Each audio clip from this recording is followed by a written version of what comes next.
My name is Lauren Hayes. I'm 29. 3 hours before I was supposed to walk down the aisle, I was standing in the bridal suite at Riverside Farmhouse at 9:47 a.m., still in my robe, staring at my phone screen showing a credit alert for $2,100 charged to a card I never opened. My mother was on the other end of the line, her voice sharp enough to cut glass. "Lauren, you're being hysterical," she said. "Madison needed those things for her internship. You know how expensive professional clothes are." "Mom, I didn't authorize this card." My hands were shaking so badly I nearly dropped the phone. "I've never even seen this account before. It says it was opened 2 years ago." "Oh, don't be dramatic. We're family. What's yours is—" "What's mine?" I cut her off. Something I'd never done before. "Mom, this is the fourth card I've found this month. There's $47,000 in debt under my name." Silence. Then, "Your father and I won't be coming to your wedding." My stomach dropped. "What?" "You heard me. If you're going to accuse your own family of theft on your wedding day, then clearly you don't want us there." Her voice shifted into that wounded tone I knew too well. "I told everyone you'd turn on us eventually. Just like you always do. Madison warned me this would happen." The line went dead. I stood there, champagne flutes waiting on the vanity table, my dress hanging on the door, my best friend Sarah doing her makeup in the mirror behind me. She'd frozen mid-lipstick when she heard me yell, "Lauren?" Sarah turned around. "What just happened?" I couldn't answer. I was reading the credit report I'd pulled at 6:14 that morning when I couldn't sleep. 7 credit cards, all opened with my social security number, my birth date, my mother's address, Bloomingdale's, Nordstrom, Chase Sapphire, American Express. Every single purchase traced back to Madison's lifestyle: ski equipment, trips to Aspen, designer handbags, hotel suites in Manhattan. Before I go on, if stories about standing up for yourself mean something to you, please hit like and subscribe and tell me in the comments where you're watching from right now and what time is it there. Let me take you back 4 years to when I first met Ruth Calloway, my future mother-in-law. It was Thanksgiving 2020, and I'd just worked a 16-hour shift in the ER. My scrubs still smelled like antiseptic and the specific copper salt scent of Trauma Bay. I was exhausted, terrified to meet Ethan's family, convinced they'd take one look at me and see what my own parents always did: not enough. Ruth answered the door in a lavender cardigan that smelled like vanilla and cinnamon. Her kitchen was warm, windows fogged up from something bubbling on the stove. She took both my hands in hers.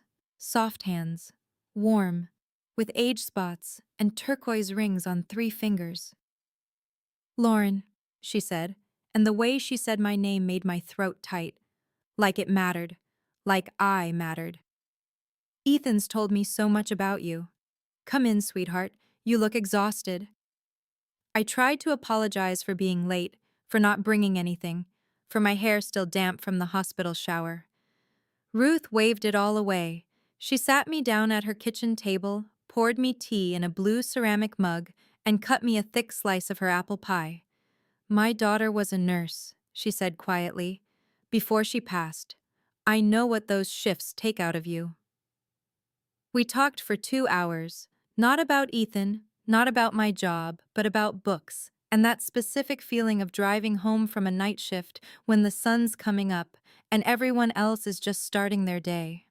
About the weight of other people's pain and how you carry it home sometimes whether you want to or not. When I finally got up to leave, Ruth hugged me tight. She smelled like cinnamon and something floral I couldn't name. "You're exactly right," she whispered into my hair. "For him, for this family, for yourself. Don't let anyone tell you different." I didn't know then that she'd already met my parents. Didn't know they'd called her 3 weeks earlier, trying to warn her that I was troubled and financially irresponsible, and that Ethan should reconsider. Didn't know Ruth had recorded every word of that conversation. The first betrayal came 6 months before the wedding. I was at County General, 11 p.m., on a Tuesday, triaging a gunshot wound when my phone started exploding with texts. My Aunt Linda, my cousin Greg, my father's brother, Uncle Tom, who I hadn't heard from in 3 years. Is it true? How could you? Your mother is devastated. I couldn't check them until my shift ended at 7 a.m. When I finally read through the thread, my face burned so hot I could feel my pulse in my ears. My mother had sent a group text to 34 family members. It's with a broken heart that I have to tell you all that Lauren has stolen $8,000 from us to pay for her wedding. Robert and I gave her everything, put her through nursing school, supported her through every struggle. And this is how she repays us. We're devastated. Please keep us in your prayers. I read it 4 times. The words didn't change. I called her immediately. My hands were shaking so badly I had to redial twice. Mom, what is this text? I never took any money from you. Lauren, don't insult my intelligence. Her voice was ice. We have the bank statements. $8,000 withdrawn from our account. Your father and I have given you everything and you steal from us? I never… Mom, I didn't touch your account. I don't even have access to it. Well, someone did. And since Madison would never betray us like this, that leaves you. Madison. I said her name like I was testing it. My younger sister, who'd graduated from NYU with my parents paying every cent, who'd never worked a day she didn't want to, who called me twice a year, always when she needed something. Don't you dare put this on your sister, my mother snapped. She's the only one in this family with integrity. I want to see the statements. Absolutely not. We're not going to sit here and let you twist things around like you always do. Your father and I are done enabling your behavior, Lauren. We won't be contributing anything to your wedding, and don't expect us to lie to the family about why. She hung up. I sat on the floor of the hospital locker room for 20 minutes, still in my scrubs, staring at the gray tile. A surgical resident found me there and asked if I was okay. I told her I was fine. I wasn't fine. By the end of that week, I'd lost count of how many relatives had blocked me. My cousin Sarah, different Sarah, the one I'd grown up with, sent me a 2-paragraph message about how disappointed she was. Uncle Tom called me a disgrace to the family name. My grandmother, my father's mother, the one who'd taught me to braid hair and make jam, sent a card that just said, "I thought you were better than this." I tried to defend myself exactly once. I sent a group text explaining that I'd never touched their account, that I was working 60-hour weeks to save for the wedding myself, that I had bank statements proving every dollar I'd earned and spent. 3 people responded. One was Ethan's mother, Ruth, saying, "I believe you, sweetheart." The other 2 were distant cousins I barely knew, saying they'd pray for reconciliation. Nobody else said a word. The silence was louder than any accusation. My bank account had $1,847 in it. I'd been saving for 2 years, picking up every overtime shift I could get, skipping lunch to pack leftovers from home, buying my wedding dress off a consignment website for $340 instead of the $2,800 original price. My parents knew this. They'd watched me work myself to exhaustion and said nothing. The consequences came fast. I wasn't invited to my cousin's baby shower, my aunt's Christmas party, my sister's graduation dinner.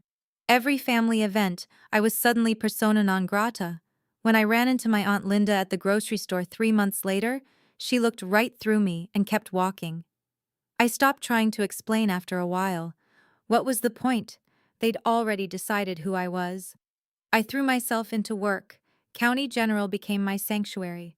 The ER didn't care about family drama or false accusations. It cared about whether you could start an IV in a moving ambulance and keep your hands steady while someone bled out on the table in front of you. I picked up every available shift. Nights, weekends, holidays. I met Ethan's family more often than my own, which wasn't hard since my own family had excommunicated me. Ruth would have me over for Sunday dinners, never asking why I came alone.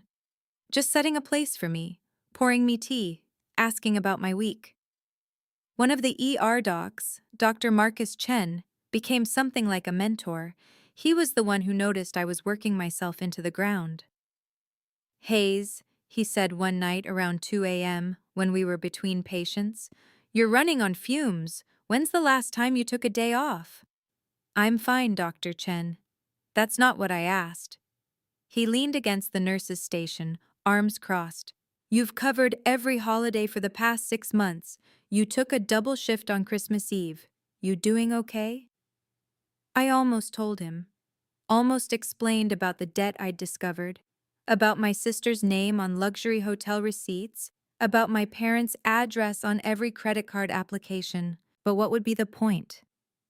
Just saving for the wedding, I said. He studied me for a long moment. Then, you're one of the best nurses I've worked with. Whatever you're dealing with, don't let it burn you out. This job will take everything if you let it. I nodded, went back to work, kept my head down. The public humiliation came on a Saturday afternoon in April. I was at Target, off duty, wearing jeans and a County General hoodie, buying groceries for the week. I'd just put a box of store-brand pasta in my cart when I heard my mother's voice behind me. Lauren. I turned. She was standing there with Madison and two of my mother's friends from church, women I'd known my entire life. My mother's face was arranged in that specific expression of wounded dignity she'd perfected over the years. Mom! My voice came out steadier than I expected. Madison. My sister didn't meet my eyes. She was wearing a new coat, cream-colored wool that probably cost more than my car payment. Her nails were freshly done, French tips that I knew cost $75 at the place she liked in Manhattan. I didn't expect to see you here, my mother said, her voice carried across 3 aisles. I thought you'd be too busy planning your wedding. Or have you maxed out all your credit cards already? Her friends shifted uncomfortably. One of them, Patricia, smiled weakly at me. I'm just getting groceries, Mom. She looked at my cart with theatrical concern. Store brand. I suppose that's all you can afford now after everything? She turned to her friends, voice dropping just enough to still be audible. I worry about her constantly, the stress she must be under, working all those hours trying to keep up appearances. Something clicked in my chest. Something cold and final. I'm doing fine, I said. My voice was calm, flat. Thanks for your concern. Are you? My mother stepped closer, lowering her voice to that intimate register that made everything sound reasonable. Because Madison told me you've been asking her for money. That's not appropriate, Lauren. Your sister is just starting her career. She can't be expected to support your lifestyle choices.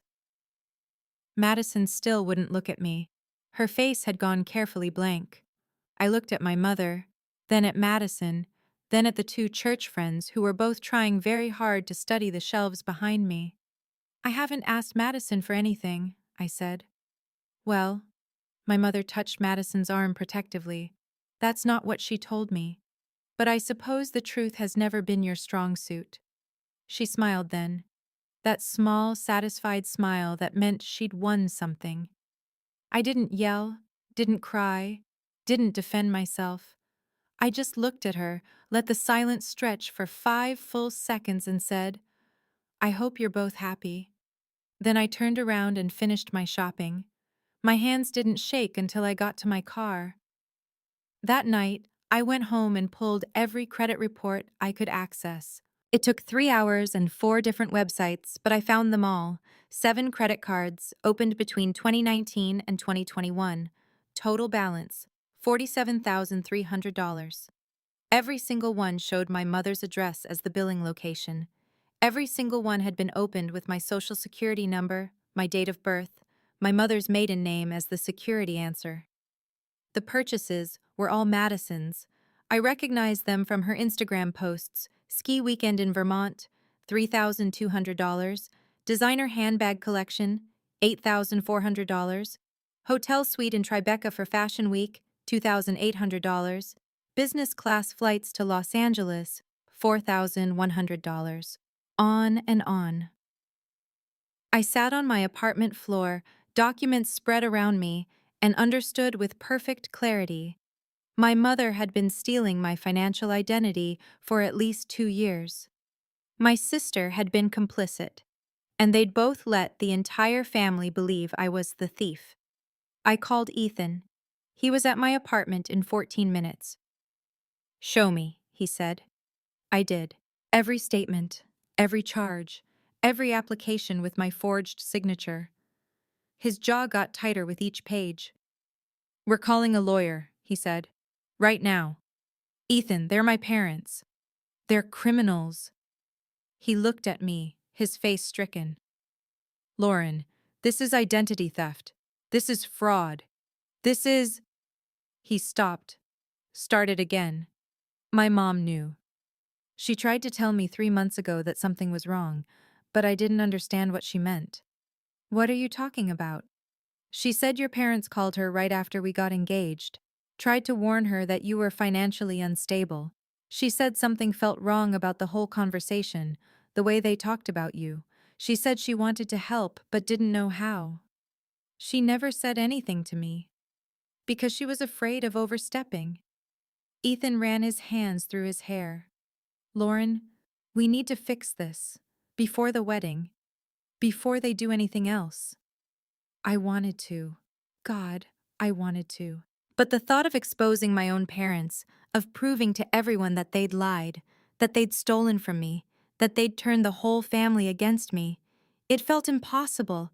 It felt like something that would break me permanently. "I need time to think," I said. 2 weeks later, I was at the hospital for a night shift when I got a call from an unknown number. I almost didn't answer. "Miss Hayes? This is Jonathan Wu. I'm the executor of Ruth Calloway's estate." My blood went cold. "Estate?" "I'm very sorry to tell you that Mrs. Calloway passed away yesterday morning. She had a stroke at home. It was very quick. The family wanted you to know." I sat down hard in the break room. Ruth was gone. Ruth, who'd believed me when no one else did. Ruth, who'd set a place for me at her table every Sunday. Ruth, who'd called me sweetheart and meant it. "Miss Hayes?"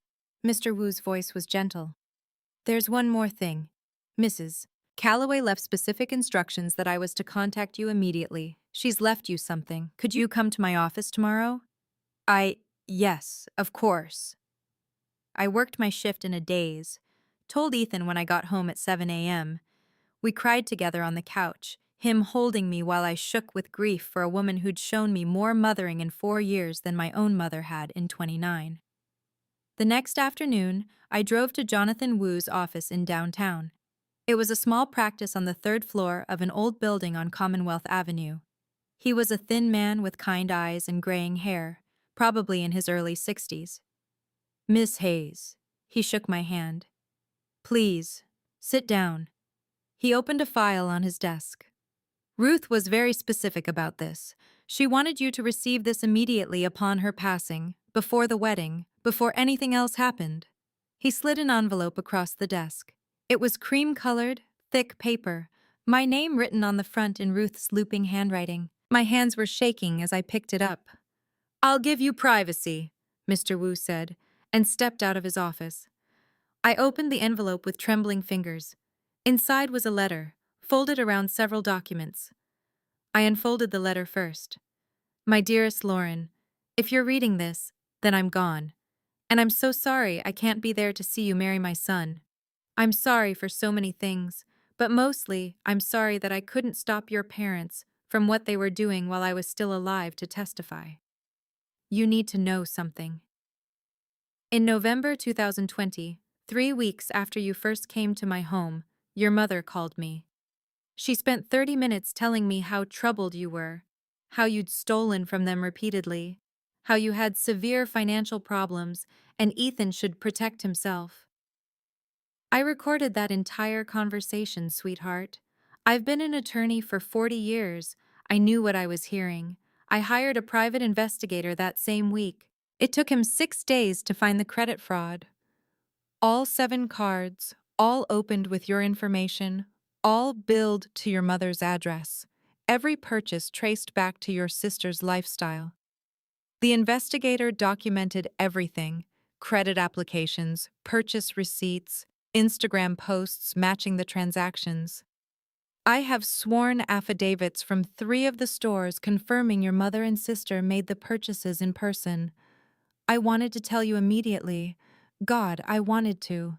But I also knew what it would do to you, knowing your own mother had betrayed you so completely. I decided to wait until you were stronger, until you had built a life that didn't depend on their approval.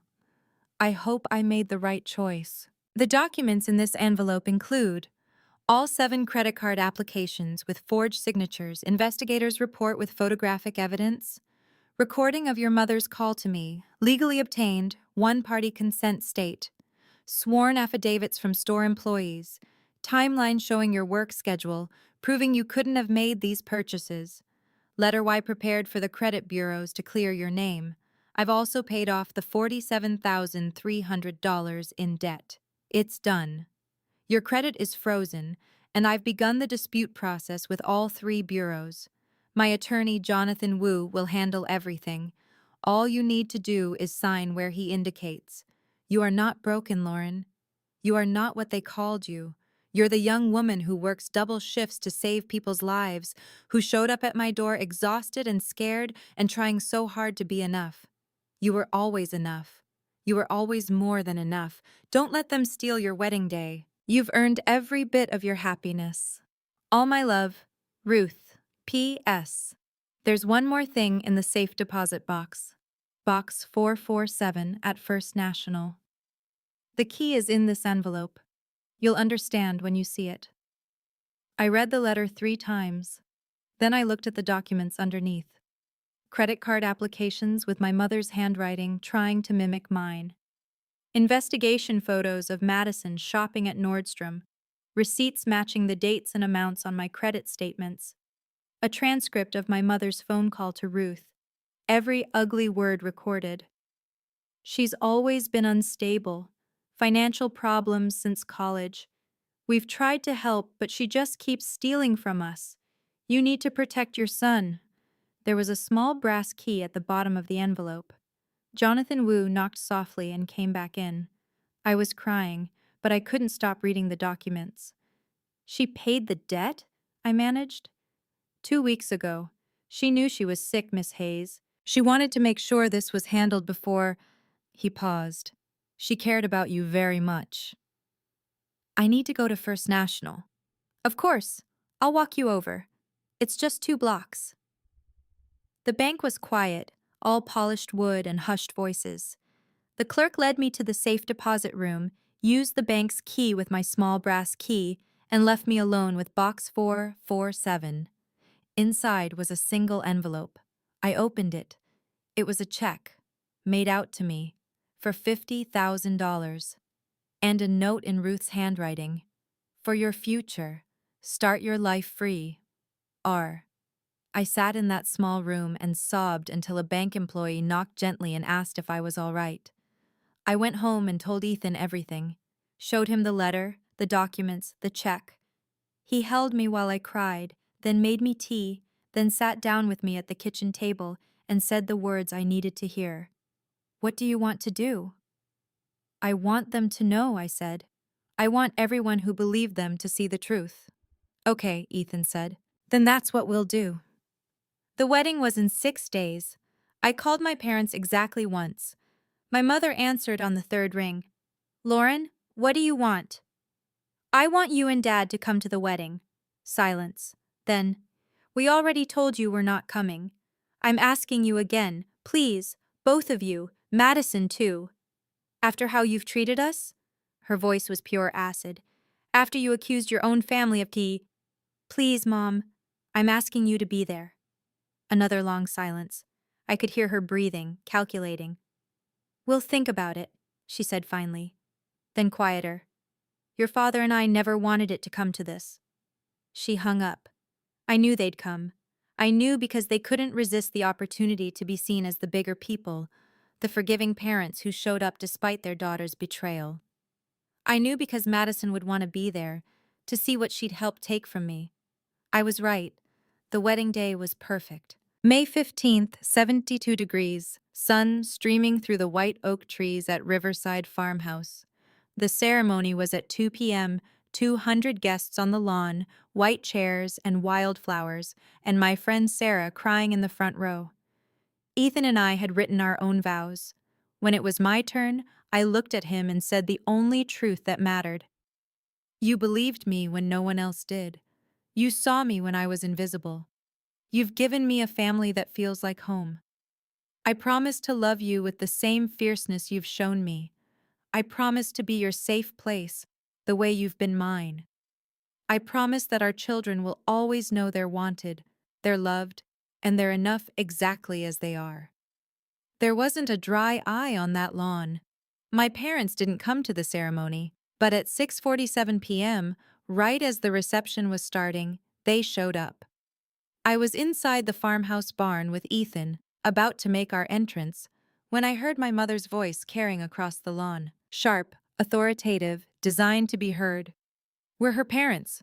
Of course we're on the list. Ethan's brother Michael was managing the door. I'm sorry, but this is outrageous. My father's voice now, that deep rumble that meant he expected compliance. We drove 4 hours to be here. Lauren called us herself and invited us.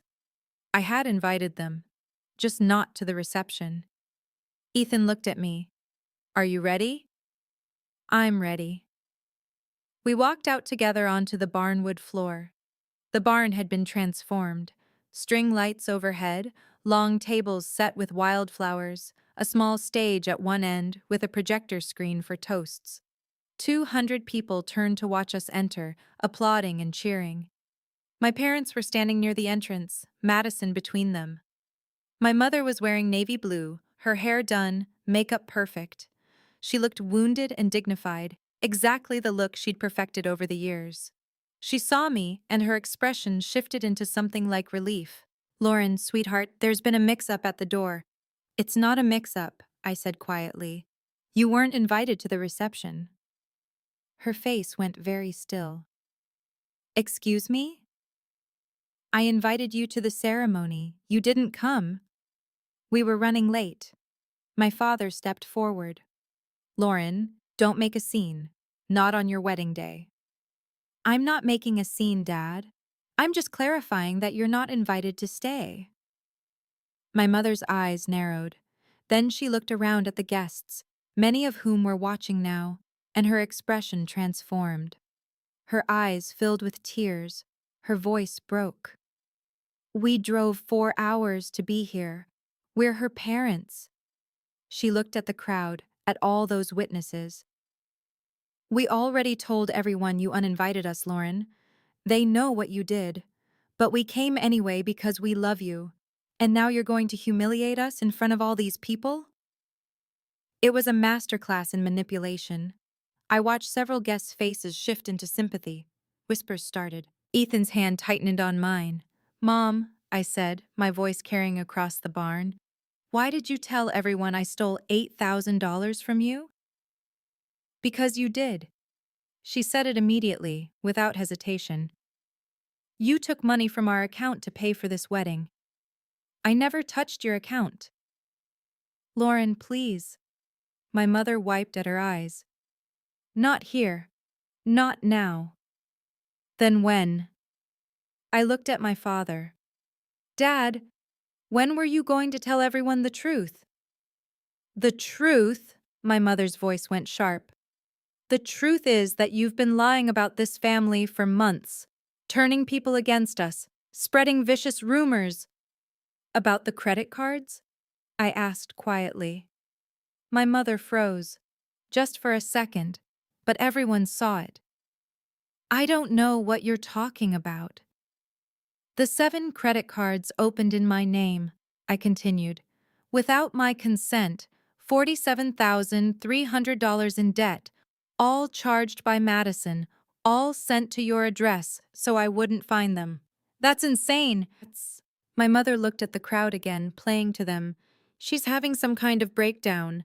This is what we've been dealing with. Robert, we should go.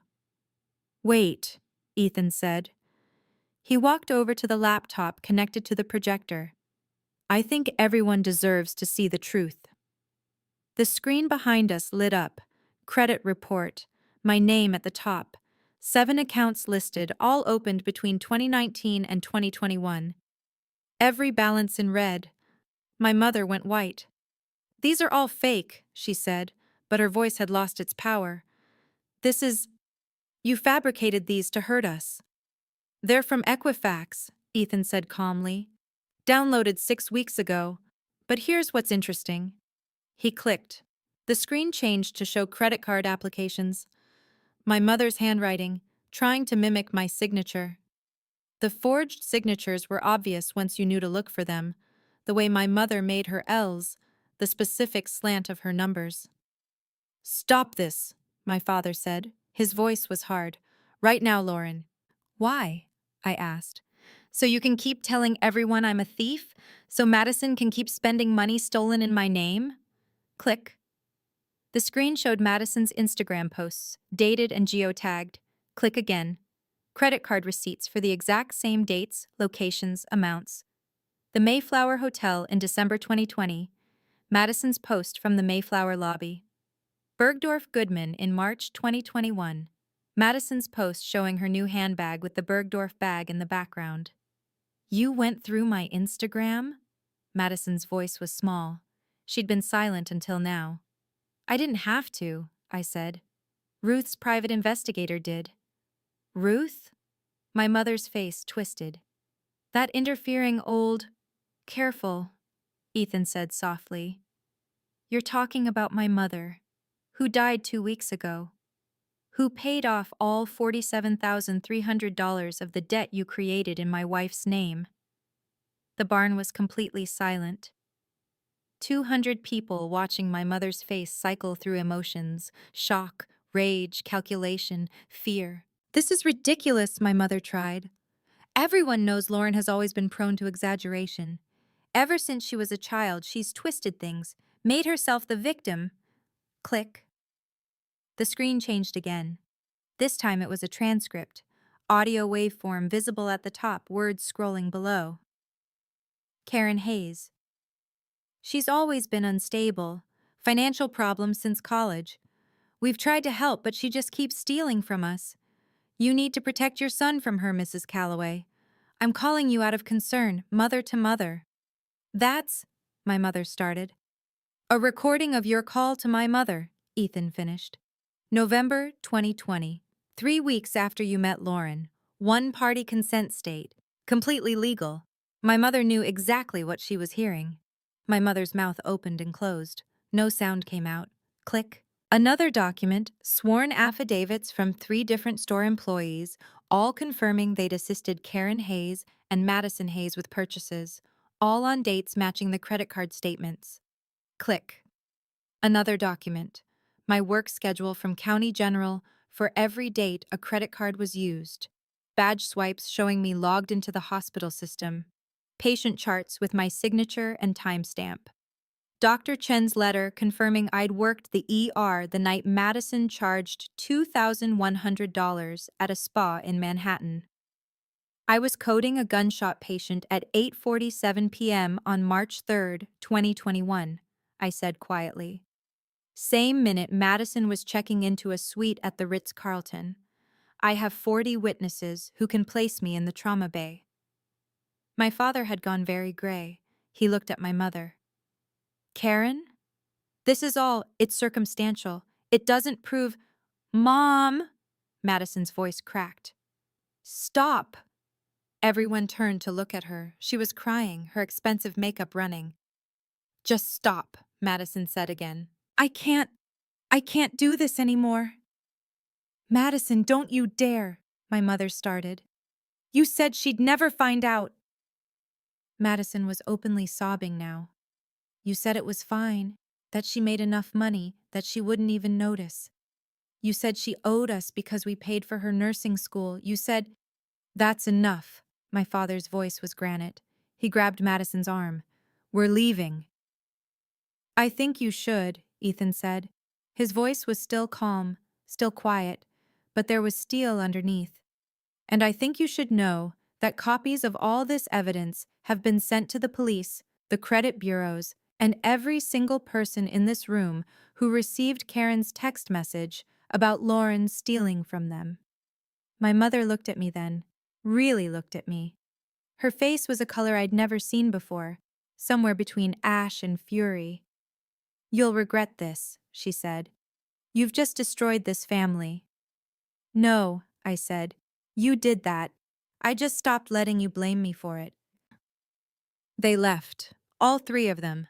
Madison was still crying. My mother held her head high, even as 200 people watched them walk across the lawn to their car in complete silence. The barn stayed quiet for maybe 10 seconds after the door closed. Then my Aunt Linda stood up from her table in the back. "Lauren," she said. Her voice was shaking. "I owe you an apology. I'm so sorry. I should have asked you. I should have believed you." One by one, others stood. My cousin Greg, Uncle Tom, my father's mother, my grandmother, tears streaming down her face.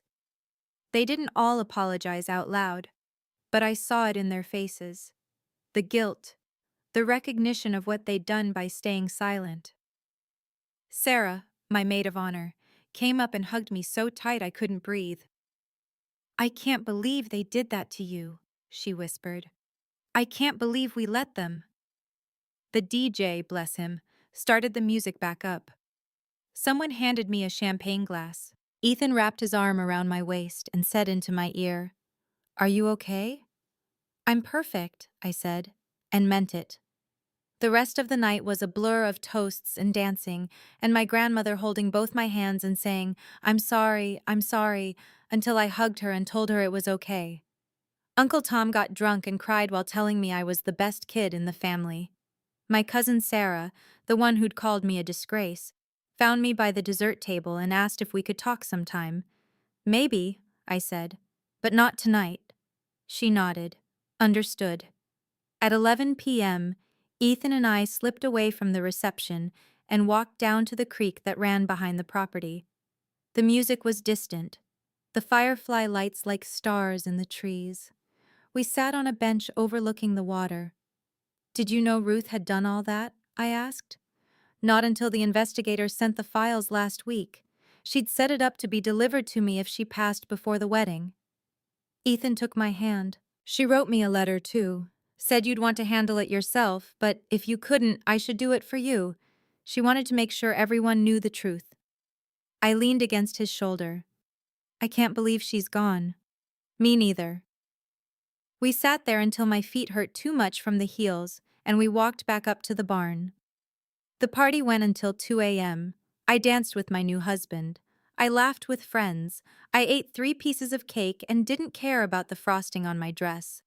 At the end of the night, when most of the guests had left and we were helping clean up, my grandmother found me again. "Your mother called me," she said, 20 minutes ago. Wanted me to tell everyone this was all a misunderstanding." "What did you say?" I hung up on her.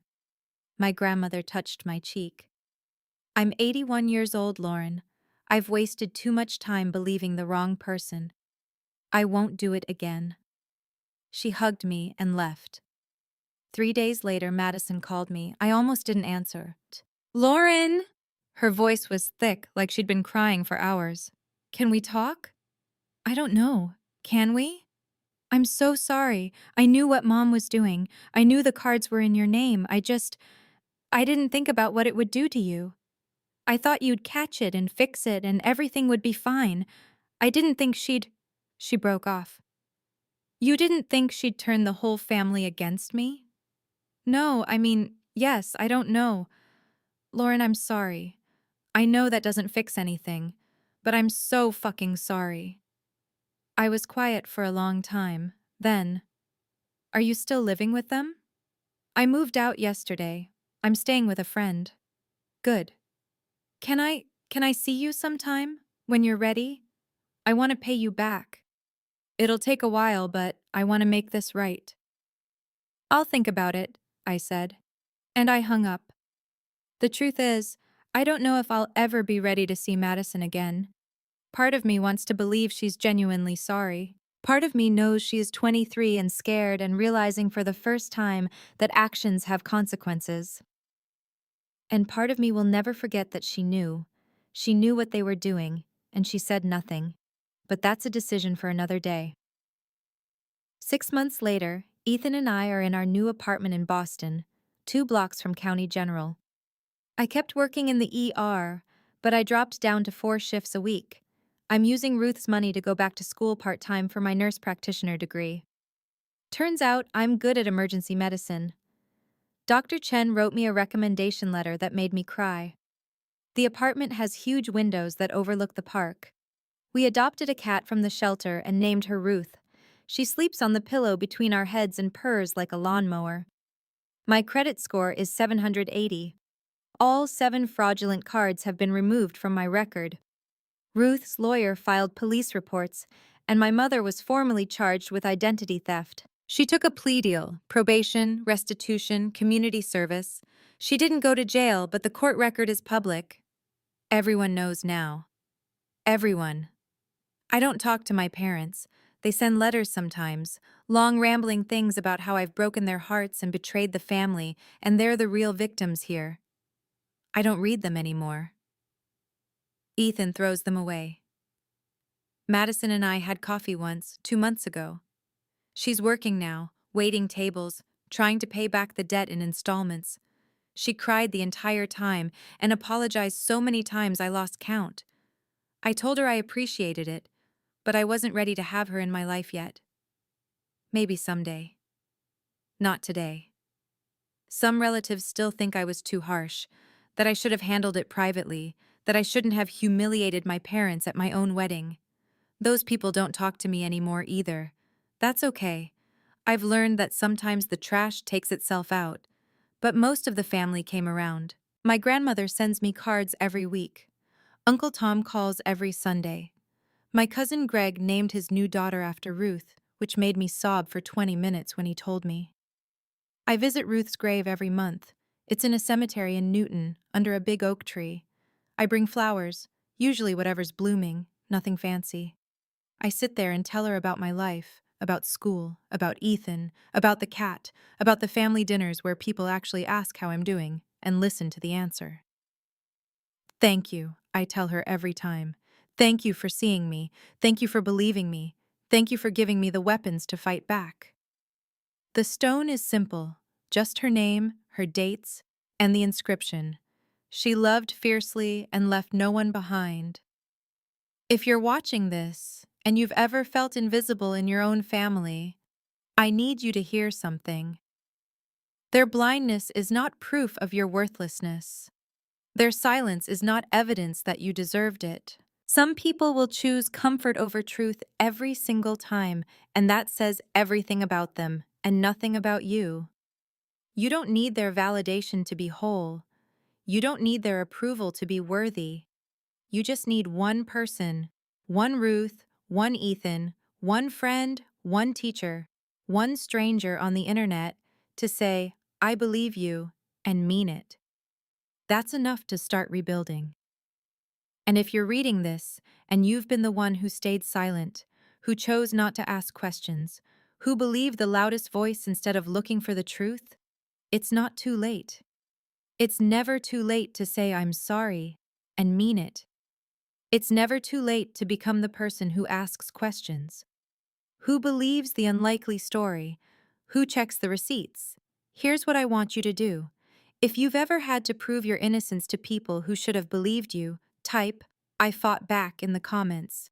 Or if you're still in it, still fighting, still trying to be heard, type, I'm still fighting. Both are brave. Both matter. If this story meant something to you, check the description for more stories just like this one. Thank you for being here.